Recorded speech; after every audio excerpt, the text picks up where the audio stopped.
الحمد للہ نحمده ونصلی علی رسوله الکریم اما بعد فاعوذ باللہ من الشیطان الرجیم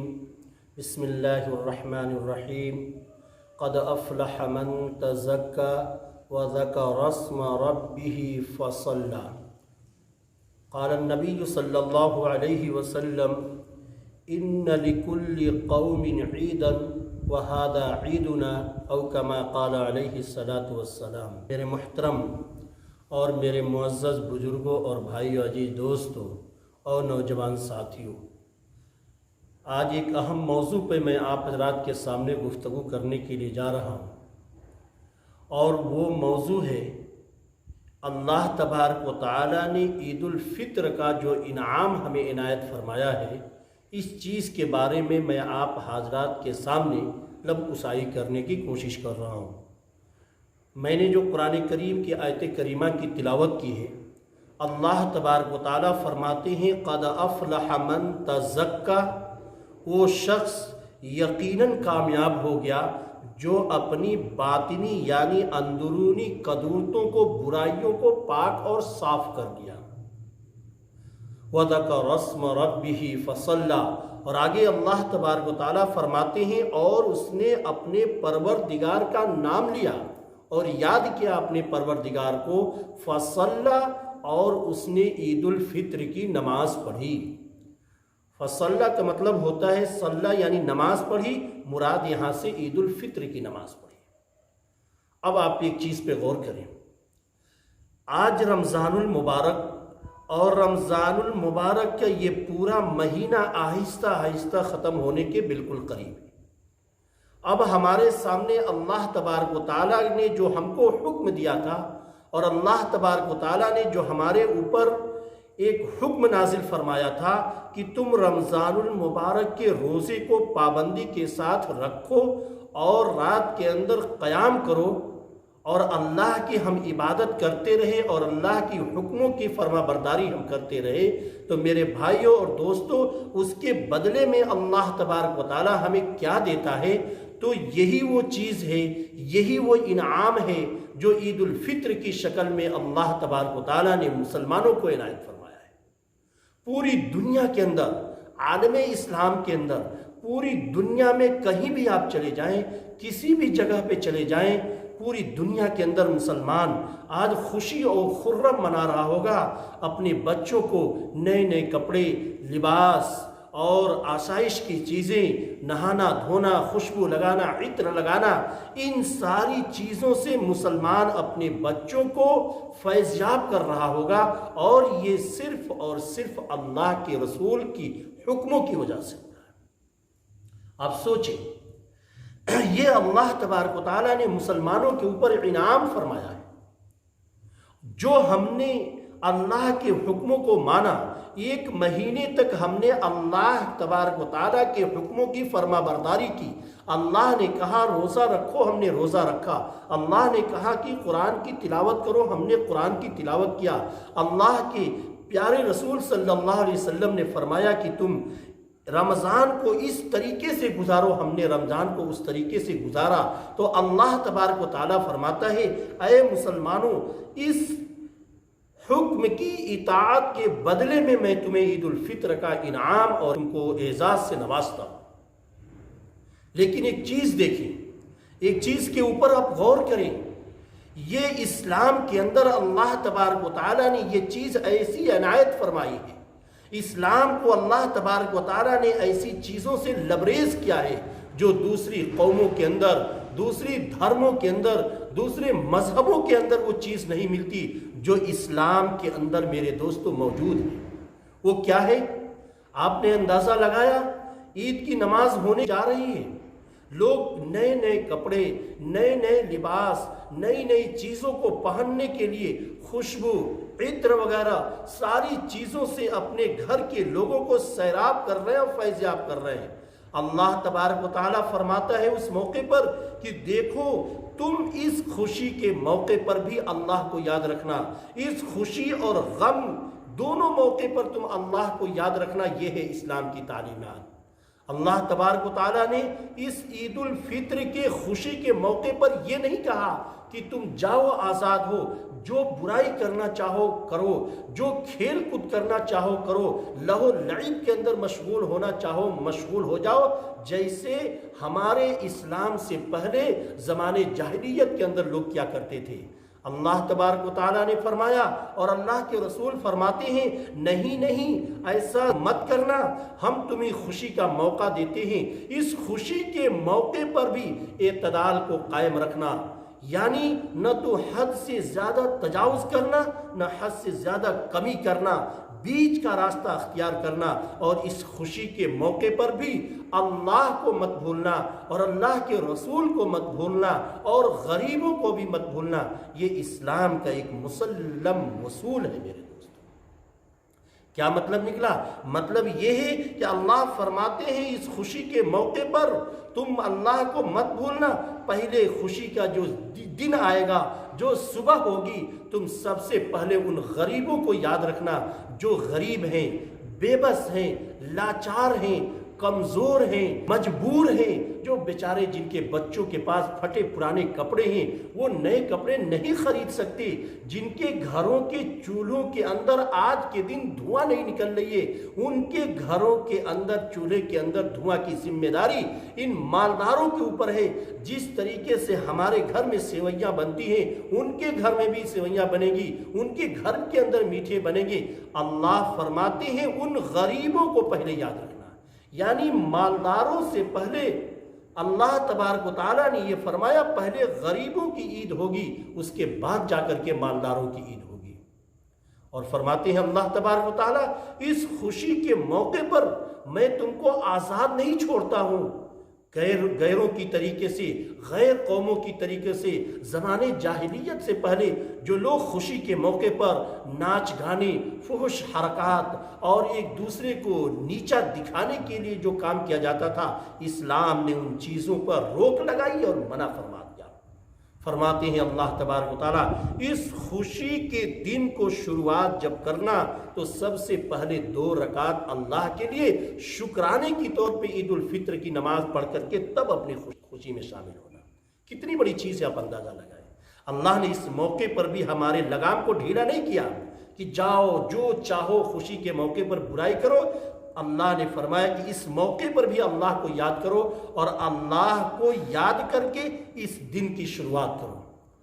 اللہ کے رسول صلی اللہ علیہ وسلم اس موقع پر فرماتے ہیں ان لکل قوم عیدا وہذا عیدنا۔ فرماتے ہیں اللہ کے رسول صلی اللہ علیہ وسلم کہ ہر قوم کے لیے ایک خوشی کا دن ہوتا ہے، ہر قوم جو خوشی مناتی ہے کسی نہ کسی دن کے اندر، ہر قوم کے لیے فرحت و شادمانی کا دن ہوتا ہے کسی نہ کسی دن، ہر قوم کے لیے کوئی نہ کوئی دن ایسا ہوتا ہے جس میں اپنے بال بچوں کے ساتھ جا کر کے خوشی منائے۔ اللہ کے رسول صلی اللہ علیہ وسلم نے فرمایا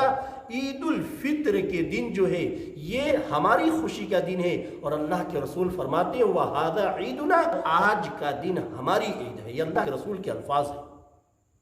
غور کریں۔ جب اللہ کے نبی نے فرما دیا آج کے دن کو عید فرمایا ہمارے لیے، عید مطلب خوشی کا دن ہے، تو ہم اس خوشی کے دن میں اللہ کے رسول صلی اللہ علیہ وسلم کی باتوں پر عمل کرتے ہیں۔ آگے وہ چیز یاد رکھیں، عید الفطر کے لیے آپ جانے سے پہلے اللہ کے رسول صلی اللہ علیہ وسلم نے فرمایا لا یخرج یوم الفطر حتی یطعم، کہ تم عید الفطر کی نماز پڑھنے سے پہلے اور جانے سے پہلے گھر سے کچھ کھا کر کے تب جانا، یہ اصول ہے۔ یعنی اللہ کے رسول صلی اللہ علیہ وسلم نے فرمایا تم عید الفطر کی نماز کے لیے جا رہے ہو، ایک راستے سے جانا اور دوسرے راستے سے آنا، یہ بھی حدیث سے ثابت ہے۔ اللہ کے رسول صلی اللہ علیہ وسلم نے فرماتے ہیں حضرت جابر رضی اللہ تعالیٰ عنہ قال كان النبي صلی اللہ علیہ وسلم اذا كان يوم عید خالف الطریق، یہ بخاری شریف کی روایت ہے کہ حضرت جابر رضی اللہ تعالیٰ عنہ فرماتے ہیں کہ اللہ کے رسول صلی اللہ علیہ وسلم عید کی نماز کے لیے ایک راستے سے جاتے تھے اور دوسرے راستے سے واپس آتے تھے۔ اب سوال یہ اٹھتا ہے، یہ چیز ہم کو معلوم ہو گیا اب عید الفطر کے لیے ہمیں یہ معلوم ہو گیا ایک راستے سے جائیں گے اور دوسرے راستے سے ہو کر کے آئیں گے، اور تکبیر بھی پڑھ لیں گے تو بہتر ہے۔ اللہ اکبر لا الہ الا اللہ واللہ اکبر وللہ الحمد، یہ تکبیر پڑھتے ہوئے ایک راستے سے جائیں گے، عید الفطر کی نماز پڑھیں گے اور دوسرے راستے سے یہ تکبیر پڑھتے ہوئے واپس گھر آ جائیں گے۔ اور وہ چیز بھی معلوم ہو گئی کہ گھر سے جب عید کی نماز کے لیے جائیں گے تو کچھ کھا اور پی لیں گے۔ اب آئیے عید کی نماز میں جانے سے پہلے کون کون سا طریقہ مسنون ہے اور سنت ہے وہ میں بتاتا ہوں۔ اللہ کے رسول صلی اللہ علیہ وسلم نے فرمایا کہ جب تم عید کی نماز کے لیے جاؤ گے تو غسل کرو گے،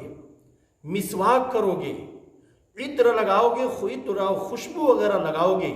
اور اگر نئے کپڑے میسر ہوں تو نئے کپڑے پہن کر کے عیدگاہ کے اندر جاؤ گے۔ اگر نئے کپڑے تمہارے پاس نہیں ہیں تو تمہارے پاس جو کپڑے ہیں ان میں سب سے اچھا جو کپڑا ہو اس کو پہن کر کے تم جا کر کے عید مناؤ گے۔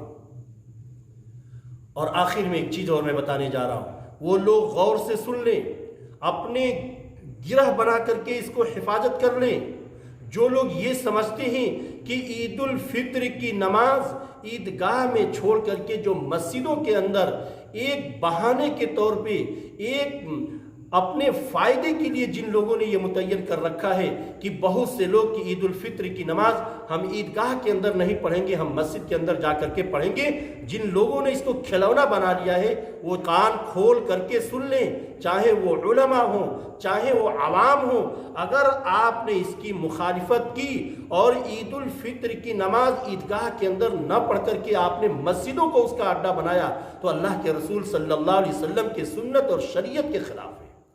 اللہ کے رسول صلی اللہ علیہ وسلم سے ثابت ہے کہ صرف ایک مرتبہ پوری زندگی میں اللہ کے رسول صلی اللہ علیہ وسلم نے صرف ایک مرتبہ، وہ بھی بارش زیادہ ہونے کی مجبوری کی وجہ سے،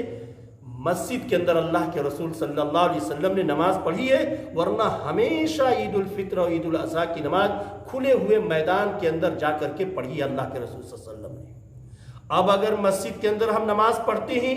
بغیر کسی شرعی عذر کے، بارش بھی نہیں ہے، عیدگاہ تنگ بھی نہیں ہے، اگر بغیر کسی شرعی عذر کے اگر ہم عیدگاہ کو چھوڑ کر کے مسجد کے اندر عید الفطر اور عید الاضحیٰ کی نماز پڑھتے ہیں تو نبی کی سنت، نبی کی شریعت، نبی کے طریقے کے خلاف یہ ہوگا میرے دوستو۔ اور شیخ سعدی نے کہا ہے خلاف پیمبر کثیرہ گزید کہ ہرگز بمنزل نہ خواہد رسید، کہ جو شخص نبی کے طریقے کو چھوڑ کر کے چاہے منزل مقصود تک پہنچ جائے تو منزل مقصود تک نہیں پہنچ سکتا ہے۔ اب میرے دوستو آخر میں ایک چیز بتا کے اپنی بات ختم کرنے کے لیے جا رہا ہوں۔ اللہ کے رسول صلی اللہ علیہ وسلم فرماتے ہیں کہ جب یہ مسلمان ایمان والا پورے رمضان المبارک کے روزے کو رکھا اور رات میں نفلی عبادتیں کی، تراویح پڑھا، تو اللہ تبارک و تعالیٰ فرماتے ہیں عید الفطر کے دن کے بارے میں کہ اللہ تبارک و تعالیٰ عید الفطر کے دن ہر راستے پر فرشتوں کو کھڑا کر دیتے ہیں اور فرشتے اعلان کرتے ہیں کہ اے لوگو آؤ تم اللہ کے دروازے پر، آؤ تم اللہ کے پاس، آؤ تم نماز کے لیے، اللہ تبارک و تعالیٰ تمہیں اس کا بدلہ دینے کے لیے تیار بیٹھے ہیں، اور بہت سے بدلہ اللہ تبارک و تعالیٰ آج کے دن تمہیں عنایت فرمائیں گے۔ اور اس کے بعد آتا ہے وہ فرماتے ہیں کہ اللہ تبارک و تعالیٰ کہتا ہے عید کے دن اے میرے بندو تم کو میں نے حکم دیا تھا کہ تم رات میں نفلی عبادتیں کرو، تراویح پڑھو، تو نے پورا اس کا حق ادا کر دیا۔ میں نے کہا تھا تم دن کے اندر روزے رکھو، تو نے روزے کا حق ادا کر دیا۔ میں نے جو جو کہا تو نے اس کو پورا کر دیا۔ اور آگے اللہ فرماتے ہیں اب تم گواہ رہنا۔ فرشتہ ایک آواز دے کر کے کہتا ہے کہ آج اللہ تبارک و تعالیٰ اس کے بدلے میں تم سب کی تمام گناہوں کو اللہ معاف فرما دیتا ہے، اور اب تم اپنے گھر کو جو جا رہے ہو عید الفطر کے بعد بالکل پاک اور صاف ہو کر کے اپنے گھروں کو لوٹو۔ میرے دوستو یہ ہے اللہ تبارک و تعالیٰ عید الفطر کے اندر انعام اللہ تبارک و تعالیٰ دے رہا ہے، یعنی جو ہم نے مزدوری کی ہے اس مزدوری کا جو بدل ہوتا ہے اور نعم البدل ہوتا ہے اور جو اس کی اجرت ہوتا ہے، اللہ آج عید الفطر کے دن ہم سب کی گناہوں کو بالکل پاک اور صاف گھر کے اپنی گھر کی طرف بھیجتا ہے۔ دعا کریں کہ اللہ تبارک و تعالی ہم سب کو عید الفطر بعد جماعت نماز پڑھنے کی، اخلاص کے ساتھ پڑھنے کی توفیق عطا فرمائے۔ وآخر دعوانا ان الحمد للہ رب العالمین۔